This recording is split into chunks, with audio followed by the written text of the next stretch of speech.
নমস্কার বন্ধুরা, আমি পিকলু হালদার। আপনারা দেখছেন আমার ইউটিউব চ্যানেল এগ্রিকালচার ট্যাক্স। আমার ইউটিউব চ্যানেলে আপনাদের স্বাগত জানাই। তো বন্ধুরা, আজ ড্রাগন গাছের ক্ষেত্রে বর্ষাকালে সার ব্যবস্থাপনা নিয়ে আমি আজ এই ভিডিওর মাধ্যমে বিস্তারিত তথ্য আপনাদের সামনে উপস্থাপন করব। তো সর্বপ্রথম বলে রাখি, দেখতে পাচ্ছেন সামনে অসংখ্য পরিমাণ প্লাস্টিক দেওয়া। এখানে তো খুবই কম। আমার এটা সেই নতুন বাগান, সিয়াম রেড এবং জাম্বু রেডের বাগান। দেখুন জাম্বু রেডের ফলের সাইজগুলো দেখুন, এক একটা অনেকটা বড় বড়। এই ফলটা আর এখনও সপ্তাহখানিক থেকে 10 দিনের মতো সময় লাগবে।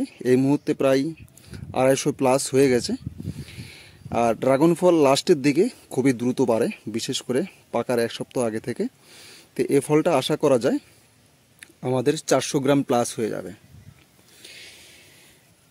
এছাড়াও দেখুন এখানেও প্রচুর পরিমাণ বড় বড় ফল, এবং আজকে অজস্র ফুল ফুটবে দেখুন। আর গাছের গ্রোথটা দেখুন, খুবই সুন্দর চকচকে ভাব। কিছু পরিমাণ ফুল আমাদের এই অবস্থায় আছে, ফল আছে, এই দেখতে পাচ্ছেন কিছু পরিমাণে আসছে।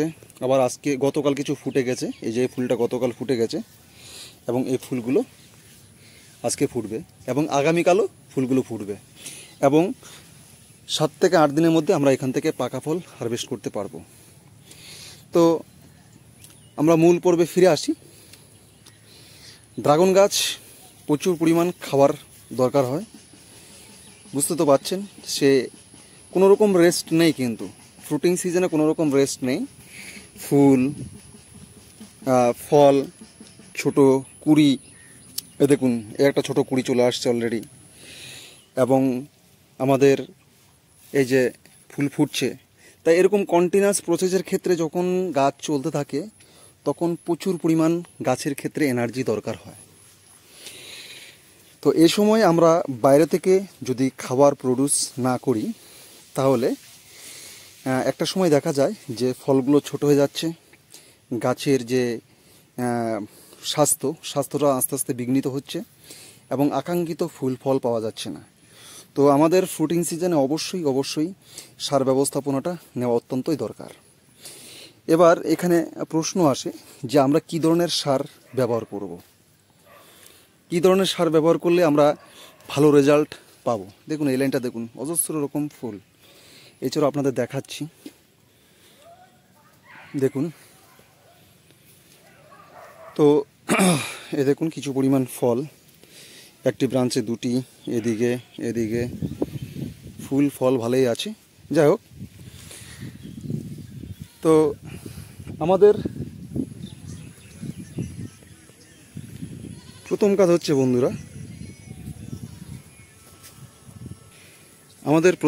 বন্ধুরা, আমরা গাছের যে আগাছাগুলো আছে, দেখুন আগাছাগুলো পরিষ্কার করার ক্ষেত্রে সতর্কতা অবলম্বন অবশ্য করা দরকার। যেখানে বৃষ্টিপ্রবণ এলাকা, বিশেষ করে আমাদের জলপাইগুড়ি বা উত্তরবঙ্গ, স্বাভাবিকের পরিমাণের থেকে প্রচুর পরিমাণ বৃষ্টিপাত হয় এখানে, এবং অন্যান্য জেলা বা রাজ্যে একটু বৃষ্টিপাতের পরিমাণটা কম। এবার বাংলাদেশের বন্ধুদের ক্ষেত্রে আমি বলবো, আপনাদের বৃষ্টির পরিমাণের উপর ডিপেন্ড করে আপনারা কিন্তু এই জিনিসটা কিন্তু পরিষ্কার করবেন। দেখুন আমরা যেটা করছি, এখানে কোনো রকম হার্বিসাইড বা ঘাস মারা আমরা এখানে দিই নাই টোটালি। আমরা কি করছি, শুধুমাত্র মাঝখানের যে ঘাসটা আছে, দেখুন এই যে মাঝখানের ঘাস, এই মাঝখানের ঘাসটা আমরা তুলে নিয়ে এসেছি আমরা।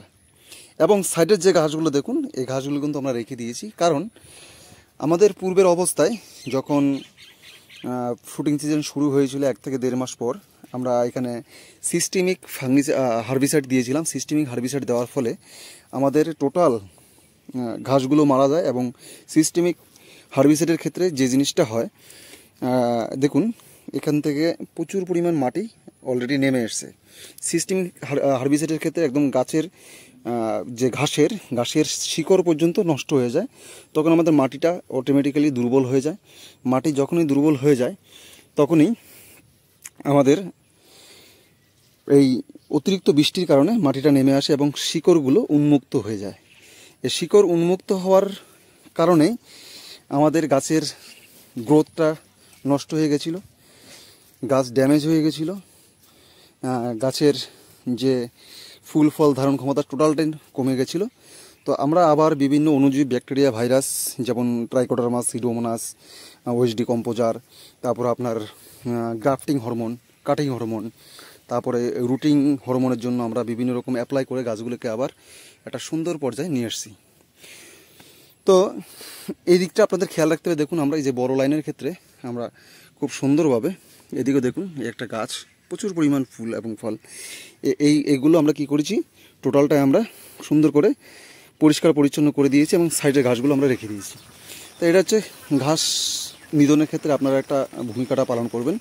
আর শীতের সময় আমরা টোটালটাই পরিষ্কার করে দেবো, এটা নিয়ে কোনো দ্বিমত নেই।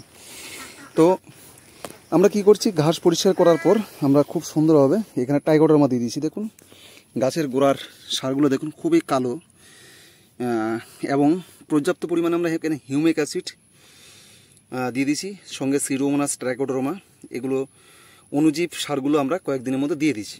দিয়ে দেওয়ার পর 8 থেকে 10 দিন পর আমরা কি করছি বন্ধুরা, এখানে 14-35-14 একটি সার পাওয়া যায়, মানে এনপিকে 14% নাইট্রোজেন, ফসফরাস হচ্ছে 35% আর পটাশ হচ্ছে আমাদের 14%। এই সারটা কিন্তু একটি সুষম সার। এটা যদি আপনারা না পান তাহলে আপনারা দিতে পারেন এনপিকে 10-26-26, মানে নাইট্রোজেনের পরিমাণ 10%। আমাদের এখানে নাইট্রোজেনটা অ্যাভয়েড করা খুবই দরকার, নাইট্রোজেন অতটা না হলে চলে, কারণ গাছে এখন গ্রোথের সময় না, গাছ এখন ফ্রুটিং সিজনের সময়। দেখুন গাছে কি অজস্র পরিমাণ ফুল এবং ফল আছে। আর এই যে এখানে একটা প্রশ্ন আসতে পারে আপনাদের মনে যে ফুলগুলো আমরা ঢেকে দিয়েছি কেন। দেখুন আমাদের ফুলগুলো বৃষ্টির মধ্যেও ভিজলে ফল দাঁড়ায়, কিন্তু সেক্ষেত্রে ফলের সাইজটা একটু ছোট হয়ে যায়। আর আরেকটা সমস্যা হচ্ছে অতিরিক্ত বৃষ্টিপাত। আমাদের এখানে জলপাইগুড়িতে আবহাওয়ার পূর্বাভাস অনুযায়ী আমরা অতিরিক্ত সতর্কতা অবলম্বন করে নিয়েছি, কারণ অতিরিক্ত বৃষ্টিপাতের ফলে টোটাল পোলেনটা যখন ধুয়ে যাবে তখন ফল দাঁড়ানোর সম্ভাবনা খুবই কম হয়ে যাবে। এর জন্য আমরা টোটাল প্লাস্টিক দিয়ে ঢেকে দিয়েছি এবং কালকে সকালের দিকে আমরা এই প্লাস্টিকগুলো উন্মুক্ত করে দেব। এটাই আমরা অতিরিক্ত একটা সতর্কতা নিয়ে নিয়েছি। দেখুন ফলের সাইজগুলো দেখুন, ভগবানের ইচ্ছে খুবই সুন্দর ফলের সাইজ গ্রোথ। তো সার কিন্তু অণুজীব ব্যাকটেরিয়া দেওয়ার পর আপনারা 1 সপ্তাহ পর কিন্তু রাসায়নিক সারটা অ্যাপ্লাই করবেন। আর এছাড়া আপনারা কী প্রয়োগ করতে পারেন বন্ধুরা, দিতে পারেন কি বন্ধুরা, ম্যাগনেসিয়ামটা অবশ্যই দরকার। ম্যাগনেসিয়ামটা এই মুহূর্তে খুবই দরকার, কারণ জানেন তো গাছ যখন দুর্বল হয়ে যায়, বিশেষ করে শিকড় ড্যামেজ হয়, শিকড়টাকে বৃদ্ধি করার জন্য বা গাছের সালোকসংশ্লেষ প্রক্রিয়া বাড়ানোর জন্য আমাদের ম্যাগনেসিয়ামটা দিয়ে দেওয়া দরকার অত্যন্ত পক্ষে। দেখুন এই ফুলটা অলরেডি ভেঙে পড়ে গেছে, লেবাররা ভেঙে ফেলেছে। যাই হোক, এরকম ফুল 2-1টা ভাঙবেই, করার কিছু নেই। আর এটা গেল আমাদের নিচের দিকে। আর নিচের দিকে আরেকটা জিনিস আমরা অ্যাপ্লাই করব, সেটি হচ্ছে যাদের অল্প গাছ, অল্প পরিমাণে গাছ, তারা কি করতে পারেন, তারা যে মানে তাৎক্ষণিকভাবে ফলাফল লাভের জন্য যে জিনিসটা করতে পারেন সেটি হচ্ছে এনপিকে 19-19 বা এনপিকে 20-20 যেটা আছে, 1 লিটার 1 লিটার না, 1 কেজির যে প্যাকেট আছে, 1 কেজি প্যাকেট দিয়ে আপনারা 100 লিটার জল গুলবেন। 100 লিটার। দেখুন আমাদের রুটিং হরমোন দেওয়ার ফলে কি সুন্দর একটা শিকড় বেরিয়ে এসছে, দেখতে পাচ্ছেন তো। 100 লিটার সলিউশন প্রস্তুত করবেন। আর এর ভিতরে ওয়াটার সলিউবল যে বোরনগুলো আছে, এটা একটি ভালো মানের, এই বোরনটা 1 কেজি ভালো করে গুলাবেন। এবার 1 কেজি গুলানোর পর এরকম প্রত্যেকটা গাছের গোড়ায় 1 কেজি করে সলিউশনটা দিয়ে যাবেন। দেখবেন কি দুর্দান্ত একটি রেজাল্ট পান। আপনার গাছ দেখুন, আমরা যে রাসায়নিক সারগুলো ইউজ করি, রাসায়নিক সারগুলো কিন্তু মিনিমাম 10 থেকে 15 দিন সময় লাগে এটি জটিল খাদ্যে রূপান্তর হওয়ার জন্য। জটিল খাদ্য যতক্ষণ না হবে, জটিল খাদ্য থেকে সরল খাদ্য যতক্ষণ না হবে ততক্ষণ গাছ সেটা গ্রহণ করতে পারবে না। তা আমাদের তাৎক্ষণিকভাবে এই জিনিসটা আমরা যখন অ্যাপ্লাই করে দেব, দুর্দান্ত রেজাল্ট পাবো। এটা গেল টোটালটা মাটির নিচের দিক থেকে। এবার মাটির উপরে আমরা কি কি প্রয়োগ করতে পারি। যখন ফুলগুলো দাঁড়িয়ে যাবে, এই ফুলগুলো দাঁড়িয়ে যাবে, তখন আমাদের হিউমিক অ্যাসিড, ফলবিক অ্যাসিড, হিউমিক, ফলবিক এবং অ্যামোনো অ্যাসিড, এর যে সংমিশ্রণ, এই সংমিশ্রণের একটি উপাদান এই যে ফুল থেকে ফল দাঁড়ানোর, যখন ফলগুলো সেট হবে তখনই আমাদের একবার প্রয়োগ করে দিতে হবে। এবং ফল যখন মোটামুটি একটি এই সাইজে চলে আসবে, দেখুন এই সাইজে যখন চলে আসবে তখন আমাদের আরেকবার প্রয়োগ করে দিতে হবে। তাহলে আপনাদের গাছের ফলের সাইজটা ছোট হবে না, সাইজ অত্যাধিক বড় হবে এবং আশা করা যায় যাদের ফল ছোট হয় সেগুলো আপনাদের ক্লিয়ার হয়ে যাবে। দেখুন আমার এই লেবার মানে আমার ভাই, এরা খুব পরিশ্রমী। কাজ চলছে, ব্যস্ত একটু আছি। হ্যাঁ, টোটাল 2 বিঘা জমির, 2 থেকে 2.5 বিঘা জমির ফুল ঢাকার কাজ ওর ভাই সম্পূর্ণ করলো। খুবই ভালো কাজ করে, চারপাশে ফুল দেখুন। তো এইভাবে আপনারা যদি প্রয়োগ করেন, অ্যাপ্লাই করেন, তাহলে আপনার গাছ হেলদি হবে, ফলগুলো বড় হবে, ফল ছোট হবে না এবং ফুল এবং ফলের যে প্রসেস এগুলো ধারাবাহিকতা বজায় থাকবে। আর এখন একটু দেখা যাচ্ছে যে গাছগুলো একটু নেতানো টাইপের বা একটু টাইপের, সেটা হবে স্বাভাবিক। কারণ ফুল যখন ফুটে, যেদিন ফুটবে তার আগের দিন থেকে গাছগুলো ডালগুলো শুকনো শুকনো টাইপের লাগবে। কারণ এই যে ফুল ফোটার জন্য প্রচুর পরিমাণ এনার্জির দরকার হয়, এই এনার্জি টোটাল গাছ থেকে সংশ্লেষ করে ফুলে চলে আসে বলে সমস্যা হয়ে যায়। আপনারা একটা জিনিস দেখবেন, আমরা অতিরিক্ত খাদ্য খাওয়ার পর দেখবেন আমাদের প্রচুর পরিমাণ হাই ওঠে। কারণটা হচ্ছে আমাদের পাকস্থলিতে তখন কি হয়, রক্তগুলো মস্তিষ্ক থেকে ওদিকে বেশিরভাগ চলে যায় বলে তখন আমাদের শরীরে অক্সিজেনের অভাব ঘটে বলে সেই অক্সিজেনের ঘাটতি পূরণ করার জন্য আমরা নাক মুখ দিয়ে সেটা নেওয়ার চেষ্টা করি।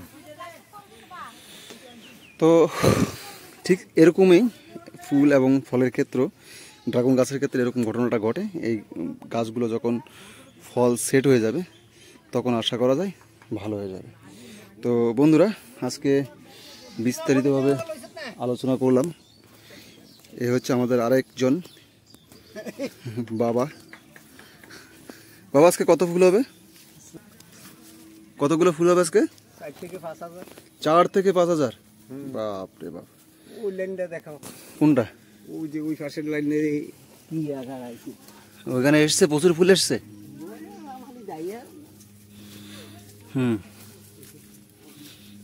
এর নিচে একটা আছে, এটা খুলে পড়ে গেছে। এগুলো হাওয়ার জন্য পড়বে বাবা, করার কিছু নেই।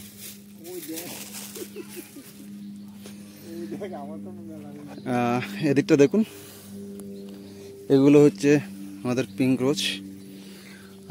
এই সাইডটা হচ্ছে আমাদের জাম্বু রেটের বাগান। দেখুন কি অজস্র ফুল।